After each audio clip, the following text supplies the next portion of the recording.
بسم اللہ الرحمن الرحیم۔ السلام علیکم ورحمۃ اللہ وبرکاتہ۔ حجیت حدیث کی سیریز ہے یہ، اور اس کی چھٹی قسط ہے آج۔ اگر آپ نے گزشتہ 5 اقساط ملاحظہ نہیں فرمائیں تو برائے مہربانی اس قسط کو دیکھنے سے پہلے انہیں ملاحظہ فرما لیں، تاکہ یہ بات چیت جو آج کے دن کی ہے، جو اس پوڈ کاسٹ کی ہے، جو اس قسط کی ہے، وہ آپ کو بآسانی سمجھ آ سکے انشاءاللہ۔ تو ابتدا کرتے ہیں رب جلیل کے بابرکت نام سے جو دلوں کے بھید خوب جانتا ہے۔ بسم اللہ الرحمن الرحیم۔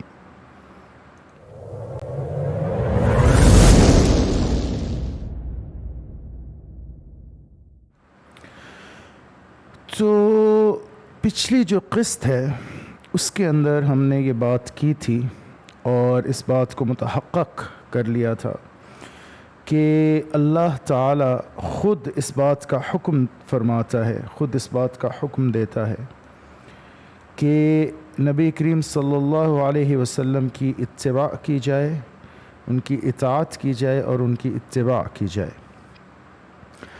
اب اس کے اندر بات یہ ہے کہ یہ جتنی میں نے آیات آپ کے سامنے رکھیں اور کوٹ کیں، اور یہ آپ دیکھ سکتے ہیں کہ میں نے کافی زیادہ آیات یہاں پہ کوٹ کی ہیں، ان ساری آیات کو اگر کوئی یہ شخص کہہ رہا ہے کہ یہ آیات، یہ حکم کہ اطیعوا اللہ و اطیعوا الرسول، اطیعوا اللہ و اطیعوا الرسول، اطیعوا اللہ و اطیعوا الرسول، من یطع الرسول فقد اطاع اللہ، جس نے رسول صلی اللہ علیہ وسلم کی اطاعت کی اس نے اللہ کی اطاعت کی، یہ سارا کا سارا یہ جو نیریٹو ہے اللہ کا، یہ جو حکم ہے، یہ فقط نبی کریم صلی اللہ علیہ وسلم کی حیات ظاہری تک محدود تھا۔ اگر کوئی شخص یہ دعویٰ کر رہا ہے تو اس کو ان تمام آیات کو پھر حصر میں دکھانا پڑے گا۔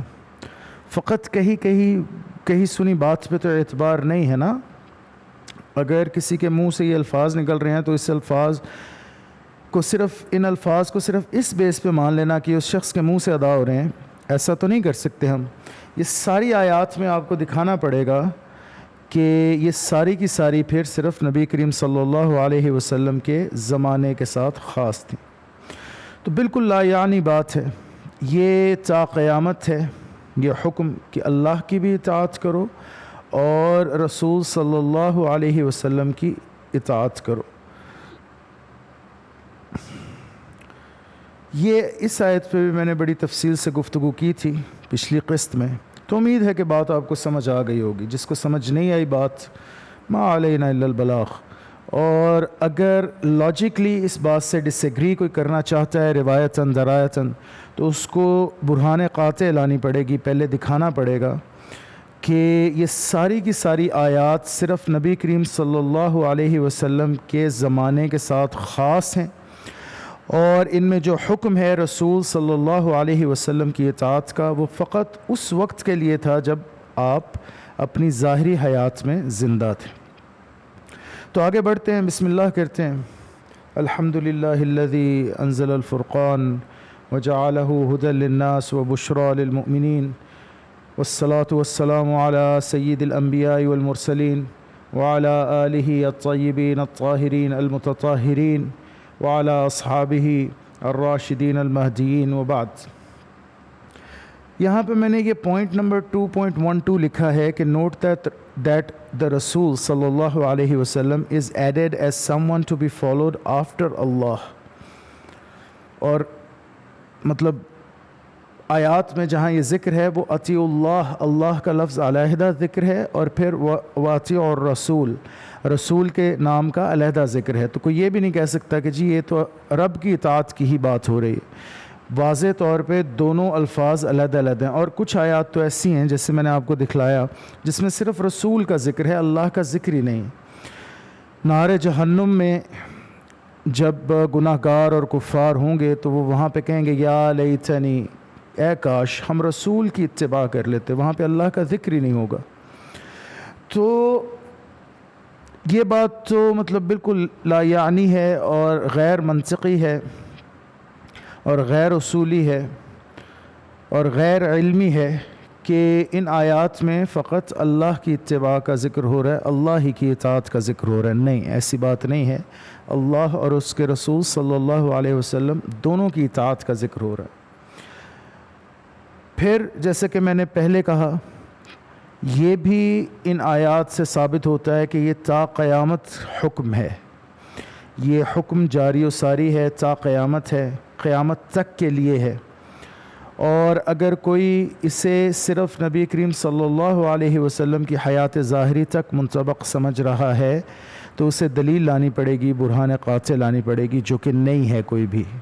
ان تمام کی تمام آیات کو، ایک یا دو آیات شاید ایسی ہوں، وہ اولو الامر والی آیت شاید ایسی ہو جس کو آپ صرف نبی کریم صلی اللہ علیہ وسلم کی حیات ظاہری تک محدود کر سکیں. ادروائز آپ تمام ان آیات کو محصور نہیں کر سکتے صرف نبی کریم صلی اللہ علیہ وسلم کی حیات ظاہری تک. تو یہ بات تو سمجھ لی آپ نے. جب یہ بات متحقق ہو گئی تو اب سوال یہ پیدا ہوتا ہے، now the question becomes how are we supposed to follow the messenger صلی اللہ علیہ وسلم if we do not have his صلی اللہ علیہ وسلم recorded history available to us. اب سوال یہ پیدا ہوتا ہے کہ نبی کریم صلی اللہ علیہ وسلم کی جب ہم نے اتباع کرنی ہے، جب ہم نے پریکٹیکل جو ریلیجن ہے، تھیوریٹیکل تو آ گیا ہمارے پاس، قرآن تھیری کی کتاب ہمارے پاس آ گئی رب کے کلام کی صورت میں. اس کا جو پریکٹیکل مظہر ہے، جو عملی جو اس کی جو صورت ہے، وہ نبی کریم صلی اللہ علیہ وسلم کی ذات مبارکہ ہمارے لیے اسوہ حسنہ ہے. تو ہم نے ان کی اتباع کرنی ہے، ان کی اطاعت کرنی ہے. تو وہ کیسے کریں گے ہم؟ اس کا طریقہ کیا ہوگا؟ ظاہر ہے ہمارے پاس وہ ریکارڈڈ ہسٹری ہوگی تو ہم وہ ان کی اتباع کریں گے نا. اب یہ تو ہسٹوریکل فیکٹ ہے کہ نبی کریم صلی اللہ علیہ وسلم پیدا ہوئے، پھر وہ بڑے ہوئے، بالغ ہوئے، پھر انہیں جو ہے کتاب اللہ عطا کی گئی. رسول اور نبی تو پیدائش سے پہلے بھی نبی ہوتا ہے. تو لیکن رسالت کا اعلان جو ہے انہوں نے 40 سال کی عمر میں کیا، یہ بھی ریکارڈڈ ہسٹری ہے. پھر ان پہ کتاب اللہ نازل ہوئی 13 سال کے عرصے میں غالباً، تو یہ بھی ریکارڈڈ ہسٹری ہے. پھر انہوں نے وہ کتاب تعلیم فرمائی اپنے صحابہ کو، یہ بھی ریکارڈڈ ہسٹری ہے. پھر ان صحابہ سے آگے تابعین کو، تبع تابعین کو، اعلیٰ ھذا القیاس، یہ سب ریکارڈڈ ہسٹری ہے نا، یہ ٹریڈیشن ہے اسلام کا. تو یہ اگر ہمارے پاس نہیں ہے اوتھینٹیکیٹڈ فارم میں تو ہم رسول صلی اللہ علیہ وسلم کی اتباع تو نہیں کر سکتے. The recorded history of Islam is based on اسناد. یہ جو ہسٹری ہمارے پاس ہے یہ اسناد پر، اورل ٹریڈیشن پہ. السند is a chain of narration which tells us who heard from whom. Without this sanad available to us, there is no way of knowing whether what is being told could be deemed authentic or not. Once we have a chain of transmission and we could verify the rijal found in this chain of transmission, we can discern with authenticity whether the said incident or saying is indeed about our Prophet sallallahu alaihi wasallam or not. The authenticity of the Quran is based on this very principle. اب اس بات کو سمجھ لیں کہ یہ oral tradition کیا ہے. یہ جو بار بار میں کہتا ہوں اورل ٹریڈیشن، اسناد. اس مثال سے اس کو سمجھے. میں آپ سے کہتا ہوں کہ میں نے اپنے والد صاحب سے یہ بات سنی کہ زندگی میں سب سے جو اہم چیز ہے وہ اطمینان قلب ہے. سپوز میں آپ سے یہ کہتا ہوں. اب جب میں آپ سے یہ کہوں گا، میرے والد صاحب اللہ انہیں جنت نصیب کرے، اعجاز احمد چیمہ، ڈاکٹر اعجاز احمد چیمہ صاحب، مرحوم و مغفور الحاج، ان کا نام اعجاز احمد چیمہ، کہاں سے بلانگ کرتے، ان کا گاؤں، ان کے والد صاحب کون، ان کی زندگی، پھر میں کون، میں کہاں سے بلانگ کرتا ہوں، میری ظاہری زندگی کیا. ان دونوں چیزوں کو اگر تو آپ دیکھ سکتے ہیں، اگر تو میں کون ہوں، کہاں کا رہنے والا، کہاں میں نے زندگی گزاری اور کیسی زندگی گزاری، یہ انفارمیشن آپ کے پاس اویلیبل ہے، اور پھر میرے والد صاحب جن سے میں نقل کر رہا ہوں یہ روایت، یہ انفارمیشن ان کے بارے میں بھی آپ کے پاس اویلیبل ہے، تو پھر آپ یہ فیصلہ کر سکتے ہیں کہ یہ جو بات میں کر رہا ہوں کہ جی میں نے اپنے والد صاحب کو یہ کہتے سنا کہ زندگی میں سب سے زیادہ اہم جو چیز ہے وہ اطمینان قلب ہے، کیا یہ میں بات صحیح کہہ رہا ہوں آپ سے یا نہیں؟ یہ ہے شہادہ کا اصول.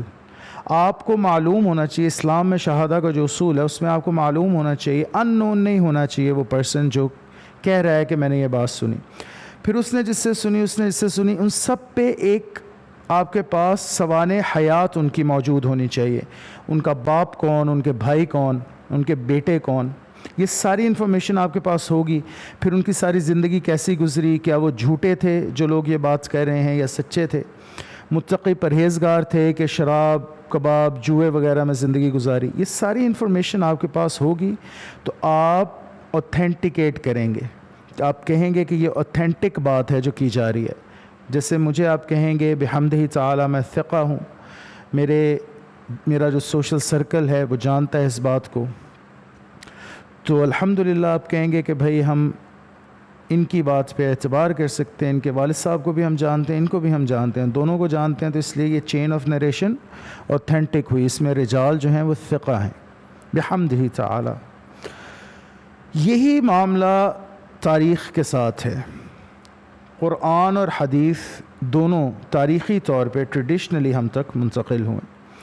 اب ہم نے یہ دیکھنا ہے کہ جو بات نبی کریم صلی اللہ علیہ وسلم کی طرف منسوب کی جا رہی ہے وہ کون منسوب کر رہا ہے، ان کا نام کیا ہے، پورا کنیت کیا ہے، وہ کس کے بیٹے ہیں، کس کے باپ ہیں، کس کے بھائی ہیں، یا وہ جو نریٹ کر رہی ہیں وہ کس کی بیٹی ہیں، کس کی ماں ہیں، کس کی بہن ہیں، وغیرہ وغیرہ وغیرہ. اور پھر کیا وہ خاتون یا مرد جو یہ بات کہہ رہے ہیں کہ میں نے یہ بات نبی کریم صلی اللہ علیہ وسلم سے سنی، کیا وہ خود ثقہ ہیں، کذاب تو نہیں ہیں، جھوٹ بولنے والے لوگ تو نہیں ہیں؟ تو یہ سند بنتی ہے. اس کو کہتے ہیں رجال کرٹیسزم. اب یہ بڑی سائنٹیفک چیز ہے، یہ ایک سائنٹیفک اصول ہے. کیسے؟ یہ میں آگے چل کے بھی مزید تفصیل سے انشاءاللہ بات کروں گا، لیکن اس میں دو ٹرمز ہیں جو آپ کو یاد رکھ لینی چاہیے. ایک تو یہ جو لوگ کہتے ہیں نا بیوقوف، وہی بات، بیوقوفوں کے سر پہ سینگ نہیں ہوتے. پڑھا نہیں ہوتا، چونکہ کوئی ڈگری نہیں ہوتی پاس، ککھ علم پلے نہیں ہوتا، تو پلے نہیں تیلا تے کر دی میلا میلا میلا میلا کری جاندے نے. ہیر سے ہے جی، سنی سنائی بات ہے. یہ سنی سنائی بات نہیں ہے، یہ کریبریٹڈ ایویڈنس ہے. اس میں دو ٹرمز یاد رکھ لیں، ایک کریبریٹڈ ایویڈنس کی اور دوسری نیوز رپورٹنگ کی. اس کو آپ نے اگر آپ نیوز رپورٹنگ کے بیک ڈراپ میں سمجھیں گے تو بات بہت آسان ہو جائے گی. دیکھیں آج آپ کو ٹیلی ویژن میسر ہے، اس سے پہلے تو نہیں ہوتا تھا. جب ٹیلی ویژن نہیں ہوتا تھا، اخبار دوبارہ چھپتا تھا، اس میں کیا لکھا ہوتا تھا؟ Crime reporter Afzal Ahmed Lahore desk, 2 بچوں کی ماں قتل کر دی گئی اور قاتل تمام زیورات لے کر فرار ہو گیا. پولیس نے پرچہ کاٹ کے مقدمہ درج کر لیا ہے، فلانا باغبان پورہ میں مقدمہ درج کر لیا. اب یہ جو پیس آف نیوز آپ پڑھتے تھے یہ کس کی رپورٹنگ پہ بیسڈ ہوتا تھا؟ ایک رپورٹر کی رپورٹنگ پہ نا.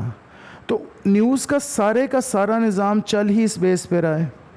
اب آپ اگر کہہ دیں کہ جی یہ سارے جو انسیڈنٹس، یہ جو رپورٹ، اور آج بھی آپ ٹیلی ویژن پہ دیکھ لیں، ہر چیز تو کیمرہ نہیں کیپچر کر سکتا نا.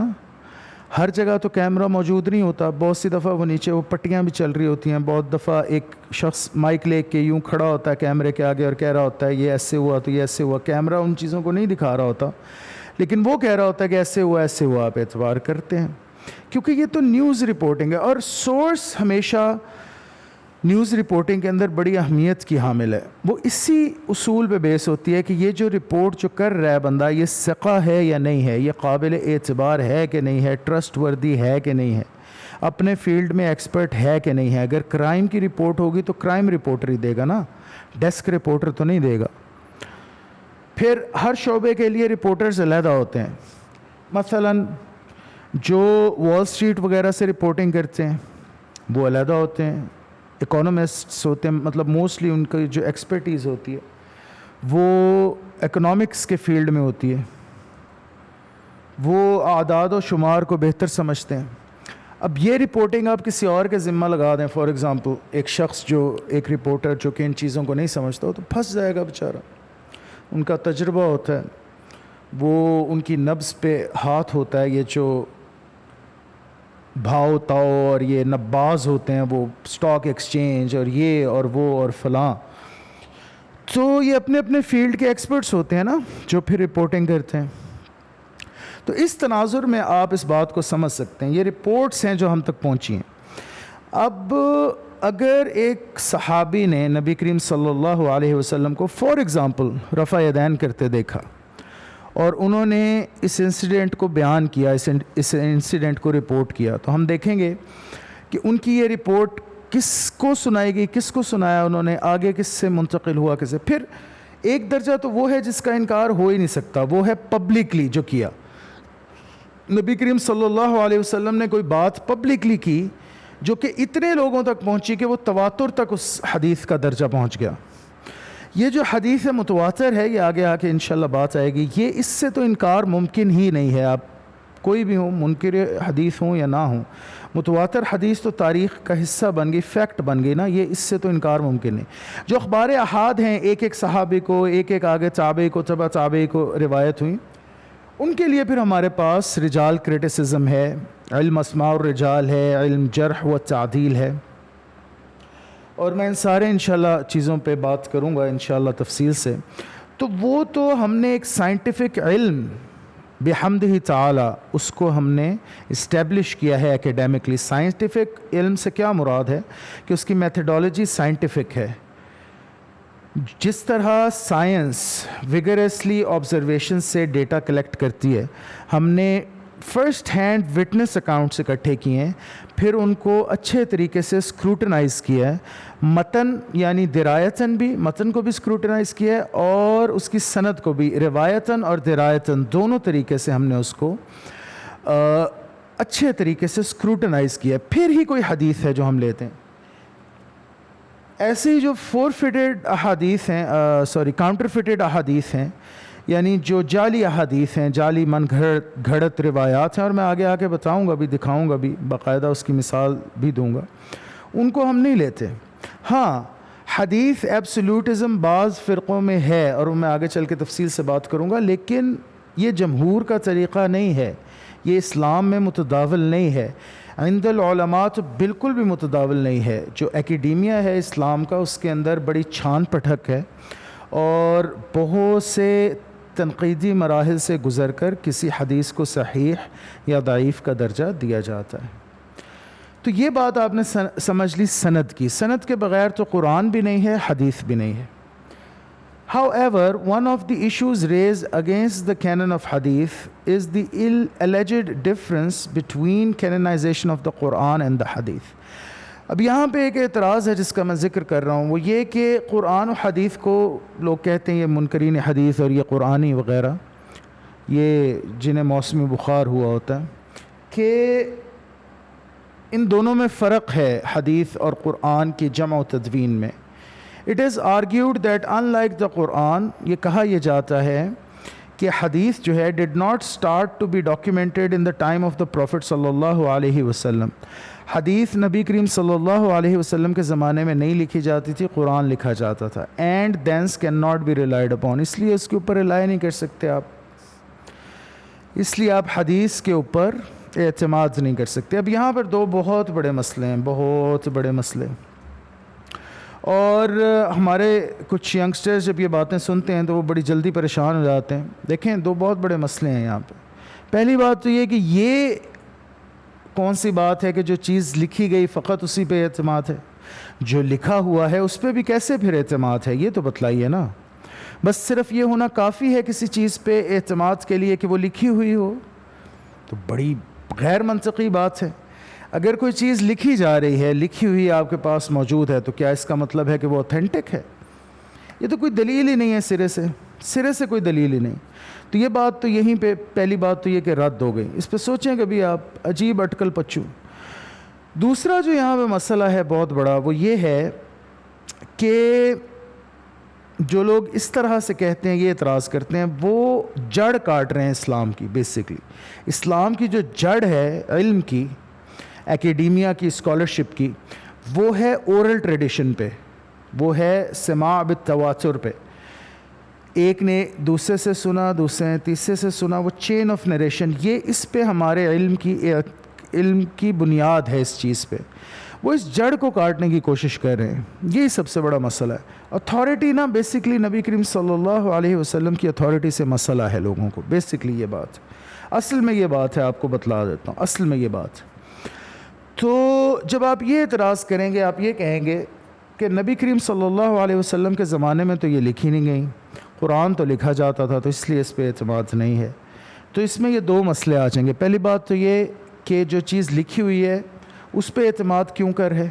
یہ کون سا معیار ہے اعتماد کا کہ جو لکھی ہوئی چیز ہے اس پہ بس اعتماد ہے؟ وہ یہ بھی نہ ہم دیکھیں کہ وہ کس کی لکھی ہوئی ہے، کہاں سے آئی ہے، بس وہ لکھی ہوئی چونکہ ہے تو وہ اعتماد.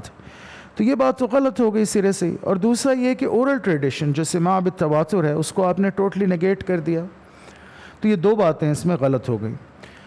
لیکن اس سے بڑھ کے بات یہ کہ this is actually far from the truth. یہ کہنا کہ نبی کریم صلی اللہ علیہ وسلم کے زمانے میں آپ کے فرامین نہیں لکھے گئے، یہی سب سے بڑا جھوٹ ہے. یہ بہت بڑا جھوٹ ہے. یہ جو کہا جاتا ہے 300 سال کے بعد شروع ہوئی جی حدیث لکھی جانا، یہ بہت بڑا جھوٹ ہے، بہت بڑا. اب یہاں پہ میں تھوڑی سی بحث یہ کر رہا ہوں کہ but even if we agree to this scenario, اگر ہم یہ مان بھی لیں کہ نبی کریم صلی اللہ علیہ وسلم کے زمانے میں نہیں لکھی گئی، we can not prove however that the Quran was written down in its contemporary form in the life of the prophet صلی اللہ علیہ وسلم. تو قرآن بھی تو مکمل نہیں تھا موجود نبی کریم صلی اللہ علیہ وسلم کے زمانے میں جس شکل میں آج ہے. The first compilation happened in the time of the first Caliph Abu Bakr, and then Caliph Uthman radiyallahu anhuma canonized a standardized version of the Mus'haf known today as the Imam.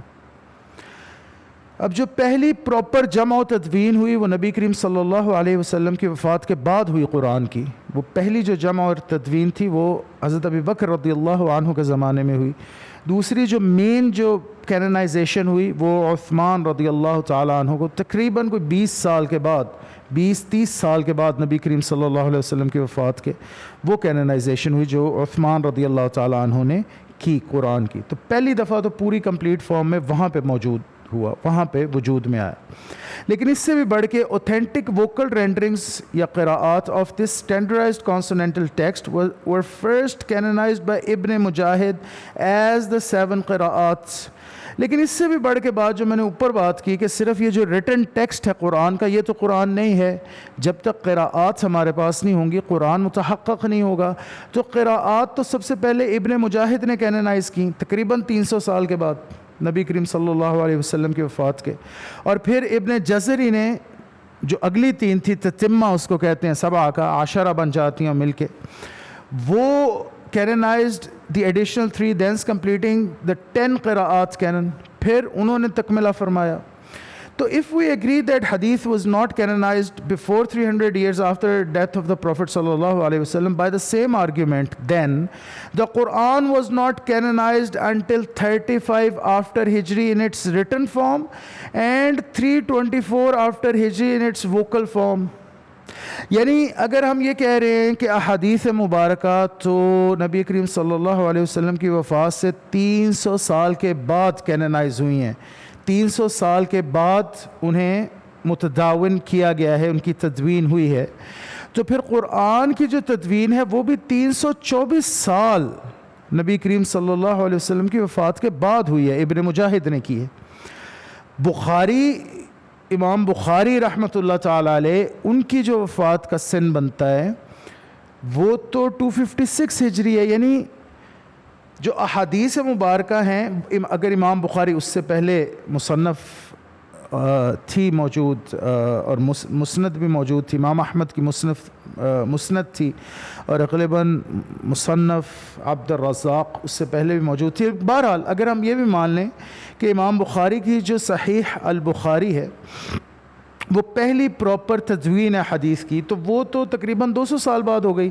جبکہ قرآن کی جو proper تدوین ہے جس کو second کینونائزیشن of قرآن کہتے ہیں وہ تو 300 سال کے بعد، 324 سال تقریباً نبی کریم صلی اللہ علیہ وسلم کے وفات کے بعد وہ وجود میں. ابن مجاہد تھے جنہوں نے کتاب 7 لکھی اور وہاں پر جو ہے وہ کینونائزیشن ہوئی.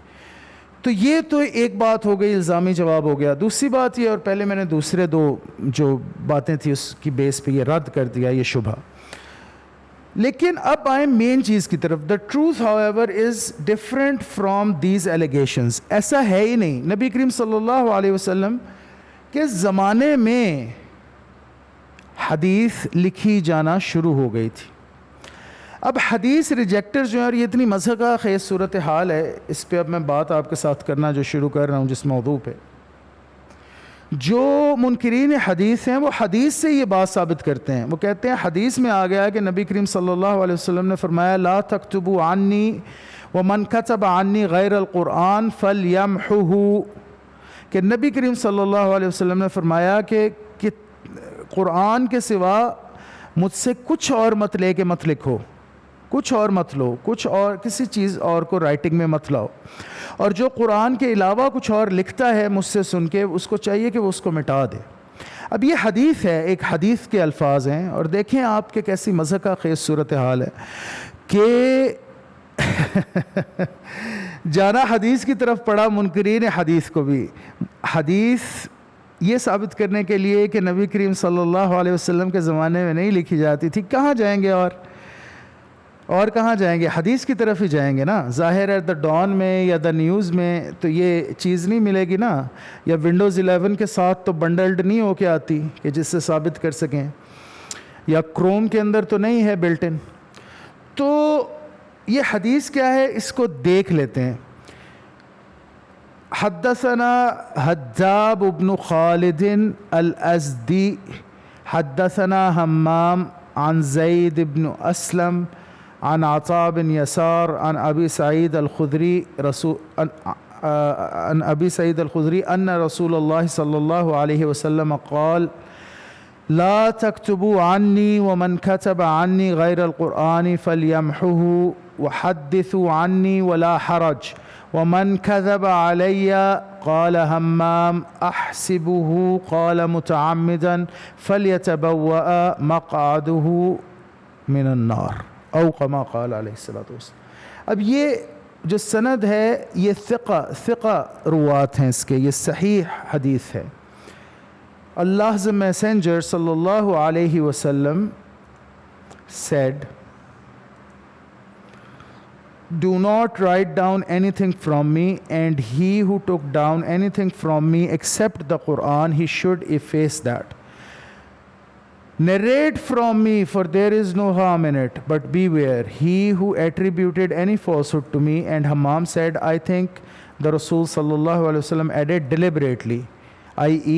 anyone who attributed any falsehood to me deliberately, he should in fact find his abode in hellfire. اچھا اب یہ بڑی مزیدار باتیں ہیں اس میں ایک دو ہم توجہ نہیں کرتے، اس وجہ سے بھی بہت سے ابہامات کا شکار ہو جاتے ہیں، اور بڑی جلدی ہم یہ باتوں میں آ جاتے ہیں کہ جی اوہو ہو یہ حدیث دیکھ کے تو ہاں جی واقعی جی نبی کریم صلی اللہ علیہ وسلم نے تو منع کر دیا تھا کہ حدیث مت لکھو، تو ہم تک حدیثیں کیسے پہنچی ہیں؟ اب یہ دیکھیں خود اس کا متن دیکھیں پہلے حدیث کا. آپ اس حدیث کا متن پڑھ لیں گے تو آپ کو خود ہی بات سمجھ میں آ جائے گی. اس میں نبی کریم صلی اللہ علیہ وسلم کیا فرما رہے ہیں؟ وہ فرما رہے ہیں کہ مت لکھو، لا تکتبوا عنی، مت لکھو مجھ سے سن کر کچھ، ومن کتب عنی غیر القرآن. تو پھر مطلب کیا ہوا؟ آگے فرما رہے ہیں نبی کریم صلی اللہ علیہ وسلم کہ جس نے قرآن کے علاوہ کچھ لکھا سن کر، تو اس کا مطلب یہ ہوا کہ قرآن کے علاوہ کچھ مت لکھو مجھ سے سن کر. جس نے قرآن کے علاوہ کچھ لکھا ہے اس کو چاہیے کہ وہ اس کو مٹا دے. اور حدثوا عنی، لیکن احادیث کے طور پہ میری باتیں بیان کر لو، ولا حرج، اور اس میں تو کوئی مسئلہ نہیں ہے. تو اب یہ متن سے کیا بات ثابت ہوتی ہے؟ متن سے یہ بات ثابت ہوتی ہے سب سے پہلی بات تو یہ کہ بھائی نبی کریم صلی اللہ علیہ وسلم کے زمانے میں احادیث لکھی جا رہی تھی تو نبی کریم صلی اللہ علیہ وسلم نے منع کیا نا. اگر حدیث لکھی نہیں جا رہی تھی تو پھر تو منع کرنے کا کوئی پوائنٹ ہی نہیں ہے. اس بات کو سمجھیں اب ذرا، مطلب بڑی عجیب و غریب قسم کی صورتحال ہے یہ جو منکرین حدیث اور یہ قرآنی وغیرہ یہ جو پیدا کرنے کی کوشش کرتے ہیں بڑی اٹکل پچو ہوئے ہیں. بس اب دیکھ لیں ذرا، اب سمجھ لیں بات کو تو آپ کو بڑی آسانی ہو جائے گی کہ نبی کریم صلی اللہ علیہ وسلم کے زمانے میں حدیث لکھی جا رہی تھی تو نبی نے منع کیا نا صلی اللہ علیہ وسلم. اگر لکھی نہیں جا رہی تھی تو منع کس چیز سے کیا؟ بھائی کوئی کام ہو رہا ہوگا تو اس کو منع کریں گے نا آپ. اگر کام ہی کوئی نہیں ہو رہا تھا وہ والا تو اس کو منع کرنے کا چہ معنی دارت. وہ یہ کیا بات ہوئی کہ جی لکھی نہیں جاتی تھی تو بھی نبی کریم صلی اللہ علیہ وسلم نے منع کر دیا. اچھا جی پری ایمپٹیولی منع کر دیا. عجیب و غریب قسم کی بات ہے. پھر آگے یہ کیوں فرمایا وَحَدِّثُ عَنِّي وَلَا حَرَجْ؟ اچھا چلو احادیث کو بیان کر دیا کرو، اس میں کوئی مسئلہ نہیں ہے. اس بات کو سمجھ لیں. اب مصاحف الصحابہ سجستانی کی کتاب ہے، کتاب المصاحف، اس کو اٹھا کے پڑھیں ایک دفعہ. اس کے اندر مصاحب صحابہ جو ہے نا ان کا ایک کمپلیٹ آپ سمجھ لیں کہ اسٹرکچر دیا گیا ہے، اور ان کے اندر جس طرح سے صحابہ اکرام قرآن کو نوٹ ڈاؤن کرتے تھے جب نبی کریم صلی اللہ علیہ وسلم انہیں ڈکٹیٹ فرماتے تھے، تو وہ ساری بات. یہ جو مصاحف صحابہ ہیں، حضرت علی کرم اللہ وجہ الکریم کا ایک صحیفہ تھا، ایک مصحف تھا، عبداللہ ابن عباس رضی اللہ عنہ کا مصحف تھا، وغیرہ وغیرہ. حضرت زبیر کا تھا، کاتب وحی حضرت زید بن ثابت کا تھا. تو ان سارے اصحاب کے مصاحف تھے. ہوا یوں کرتا تھا، آپ جب کتاب المصاحف پڑھیں گے تو اس کے اندر باقاعدہ وہ نقل کرتے ہیں، روایت کرتے ہیں کہ صحابہ اکرام حدیث نبی کریم صلی اللہ علیہ وسلم کی قرآن کی آیت کے ساتھ ہی لکھ لیا کرتے تھے.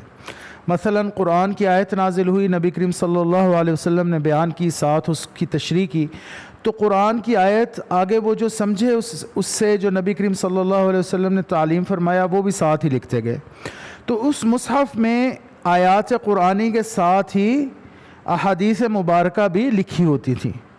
اس بات پہ منع فرمایا نبی کریم صلی اللہ علیہ وسلم نے. نبی کریم صلی اللہ علیہ وسلم نے فرمایا کہ وہ جو صحیفے ہیں تمہارے جن میں تم قرآن نوٹ ڈاؤن کرتے ہو، ان میں لا تکتبوا عنی، ان میں میری باتیں مت لکھا کرو، حدیث نہ لکھا کرو اس میں، کیونکہ وہ تو خلط ملط ہو جائے گی. یہی وجہ تھی کہ احراق المصاحف کا حکم دیا حضرت عثمان رضی اللہ تعالیٰ عنہ نے. آپ قاضی ابو بکر کی الانتصار اٹھا کے پڑھیں گے تو آپ کو پتہ چلے گا کچھ اس سلسلے میں. یہ جو احراق مصاحف ہے، جب حضرت عثمان رضی اللہ عنہ نے جمع و تدوین کی قرآن کی، اور جو نسخہ انہوں نے مدون کیا، جو بنایا، جو کلیکٹ کیا، اس کو امام جو کہا جاتا ہے، اس کے بعد انہوں نے حکم دے دیا کہ باقی تمام جو بھی نسخے تمہیں نظر آئیں قرآن کے ان کو جلا دو. یہ حکم کس بات کی وجہ سے تھا؟ اسی بات کی وجہ سے، یہی مین ریزن تھی. اور بہرحال اس میں تفصیل میں جانے کا ابھی یہ مقام نہیں ہے. میری اور ویڈیوز ہیں جن میں میں نے اس پہ تفصیل سے بات کی ہے، لیکن یہ بات آپ کو سمجھ آ گئی. حدیث لکھنے سے منع نہیں کیا رسول اللہ صلی اللہ علیہ وسلم نے، قرآن کے ساتھ ہی حدیث لکھنے سے منع کیا کہ کہیں خلط ملط نہ ہو جائے. یہ بات سمجھ لیں اچھے طریقے سے. اب اس پہ میں دلیل لاتا ہوں. This hadith establishes the fact that the sayings of the Prophet sallallahu alaihi wasallam were being written down in his very time. For why would the Prophet sallallahu alaihi wasallam prohibit the writing of the hadith if these were not being written down? Moreover, this hadith tells us that the Sahaba radwanullahi ta'ala anhum ajma'in used to write sayings of the Prophet sallallahu alaihi wasallam along with the Quranic verses in their masahif, which later became one of the sources of the Uthmanic Codex. The prohibition of writing down a حدیث then clearly denotes to this practice of the صحابہ. یہ جو ابھی میں نے آپ کو باتیں بتائیں. اب یہاں پہ میں دلیل لا رہا ہوں. Since the hadith rejectors try to prove their stance from this hadith above. اب یہ منکرین حدیث نے چونکہ حدیث استعمال کی ہے تو اب میں بھی ایک حدیث آپ کو بتاتا ہوں، بلکہ کئی احادیث بتا سکتا ہوں، لیکن وقت کی قلت کی وجہ سے اور اس چیز کو مختصر، اس پوڈ کاسٹ کو مختصر رکھنے کی بیس پہ اور اس پریزنٹیشن کے اختصار کے باعث دو تین پہ اکتفا کرتا ہوں. It would be pertinent here to point out that we find authentic narrations decreeing the writing down of the hadith. ہمارے پاس authentic narrations ہیں. یہ جو حدیث اوپر ذکر ہوئی اس سے زیادہ قوی، اس سے زیادہ اصح ہمارے پاس احادیث موجود ہیں جن کے اندر نبی کریم صلی اللہ علیہ وسلم نے لکھنے کا حکم دیا. مثلا بخاری 6880 اور یہ مسلم شریف میں بھی متفق علیہ حدیث ہے. اس میں ایک صحابی تھے، جب نبی کریم صلی اللہ علیہ وسلم نے خطبہ ارشاد فرمایا تو صحابی یہ جو تھے ابی شاہ، انہوں نے عرض کی نبی پاک صلی اللہ علیہ وسلم کی خدمت میں کہ یا رسول اللہ صلی اللہ علیہ وسلم، اگر آپ مجھے یہ لکھ دیں یہ حدیث شریف تو میرے لیے آسانی ہو جائے گی، ذرا یاد رہے گی اور میں دوسروں کو بھی بتلا سکوں گا. تو آپ نے حکم دیا صحابہ کو جمع میں، اکتبو، آپ سارے لکھو. اس کا مطلب ایک سے زیادہ صحابی لکھتے تھے. اکتبو لی ابی شاہ، بھئی یہ ابی شاہ جو ہیں اس کے لیے یہ حدیث لکھ دو. تو یہ حکم آ گیا نبی کریم صلی اللہ علیہ وسلم کا، گویا یہ سنت مؤکدہ ہو گئی. تاکید کی نبی کریم صلی اللہ علیہ وسلم نے، حکم دیا کہ میری بات کو لکھو. اچھا، اس کے بعد حضرت علی بن ابی طالب کرم اللہ وجہہ الکریم، مولا علی، اور عبداللہ بن عمر رضی اللہ عنہما، ان دونوں کے بارے میں ہمیں یہ پتہ چلتا ہے اوتھینٹک حدیث سے کہ ان کے پاس مصاحف الاحادیث تھے، یعنی صحیفے تھے جن میں یہ احادیث نوٹ کرتے تھے. انفیکٹ عبداللہ بن عمر کے بارے میں تو دو بہت اوتھینٹک احادیث ہیں. پہلی بخاری شریف کی ہے 113، جس میں قال سمعت ابا ہریرہ، ابو ہریرہ رضی اللہ تعالیٰ عنہ نے کہا، یقول ما من اصحاب النبی صلی اللہ علیہ وسلم احد اکثر حدیثا عنہ منی الا ما کان من عبداللہ بن عمر فانہ کان یکتب ولا اکتب. اب ابو ہریرہ رضی اللہ تعالیٰ عنہ نہیں لکھتے تھے، انہیں لکھنا نہیں آتا تھا، لیکن وہ کیا کہہ رہے ہیں کہ میں نے بہت زیادہ نبی کریم صلی اللہ علیہ وسلم کی احادیث مبارکہ روایت کی ہیں. صرف ایک شخص ہیں، ایک صحابی ہیں جنہوں نے مجھ سے بھی زیادہ احادیث روایت کی ہیں، وہ ہے عبداللہ بن عمر، وہ ہیں عبداللہ بن عمر رضی اللہ عنہ. فَإِنَّهُ كَانَ يَكْتُبُ، اور وہ کس وجہ سے ہے؟ وہ اس وجہ سے ہے کہ وہ لکھ لیتے تھے، وَلَا أَكْتُبُ، اور میں نہیں لکھتا. پھر سنن نبی داؤد کی 3646 حدیث ہے، اس کے اندر آتا ہے عن عبداللہ بن عمر، اب عبداللہ بن عمر خود یہ بات کہہ رہے ہیں رضی اللہ عنہما، قال كنت اکتب كل شيء اسمعه من رسول اللہ صلی اللہ علیہ وسلم اريد حفظه. میں نبی کریم صلی اللہ علیہ وسلم سے جو بات بھی سنتا تھا لکھ لیتا تھا. اب یہ دیکھیں، یہ ثبوت آ گیا کیونکہ منکرین حدیث نے یہ حدیث استعمال کی اپنی دلیل کے لیے اور کہا کہ نبی کریم صلی اللہ علیہ وسلم کے زمانے میں احادیث مبارکہ نہیں لکھی جاتی تھیں. اس لیے میری یہ دلیل نان سیکویٹر نہیں ہے، قیاس مع الفارق نہیں ہے. میں بھی اب حدیث سے ہی دکھا رہا ہوں کہ نبی کریم صلی اللہ علیہ وسلم کے زمانے میں صحابہ لکھ لیا کرتے تھے حدیث. کنت اکتب کل شیء اسمعه من رسول اللہ صلی اللہ علیہ وسلم. عبداللہ بن عمر کہتے ہیں کہ میں نبی کریم صلی اللہ علیہ وسلم سے ہر بات جو سنتا تھا لکھ لیتا تھا. تو مجھے میرے قبیلے نے کہا کہ ایسا نہ کرو، رسول اللہ صلی اللہ علیہ وسلم بشر، نبی کریم صلی اللہ علیہ وسلم بھی انسان ہیں. At the end of the day یتکلم فی الغضب والرضا، وہ بعض اوقات غصے میں ہوتے ہیں، بعض اوقات نہیں ہوتے غصے میں، تو ہو سکتا ہے کوئی ایسی بات ہو جو کہ نہ لکھے جانے کے لائق ہو. فامسکت عن الکتاب، تو میں نے وہ جب یہ بات کی انہوں نے، میرے قبیلے والوں نے، تو میں نے اپنی کتاب کو اس دن ذرا زور سے پکڑ لیا. اس کے اندر کچھ اور نہیں لکھا، لیکن میں نبی کریم صلی اللہ علیہ وسلم کی خدمت میں حاضر ہو گیا. تو میں نے ان سے پوچھا کہ نبی کریم صلی اللہ علیہ وسلم کہ کیا میں لکھ لیا کروں؟ تو نبی کریم صلی اللہ علیہ وسلم نے فرمایا اکتب، لکھا کرو. فقال صلی اللہ علیہ وسلم اکتب، لکھا کرو، لکھو. فوالذی نفسی بیدہ، اللہ کی عزت کی قسم، اللہ کی قسم، ما یخرج منہ الا حق، میری زبان سے حق کے سوا کچھ نہیں نکلتا. صلی اللہ علیہ وسلم. ما ینطق عن الہوى ان هو الا وحی یوحی.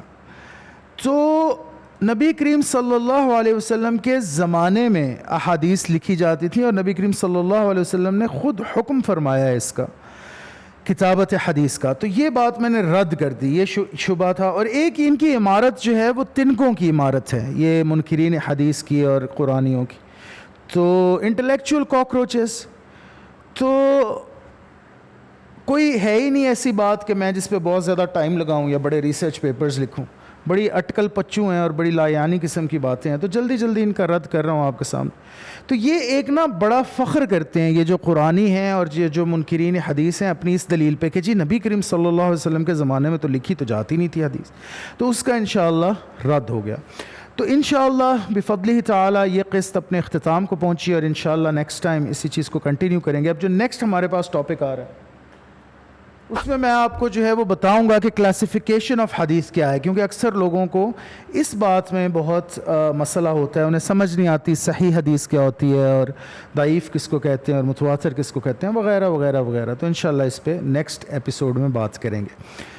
اقول قولی ھذا واستغفر اللہ لی ولکم ولسائر المسلمین والمسلمات والمؤمنین والمؤمنات, والسلام علیکم ورحمۃ اللہ وبرکاتہ.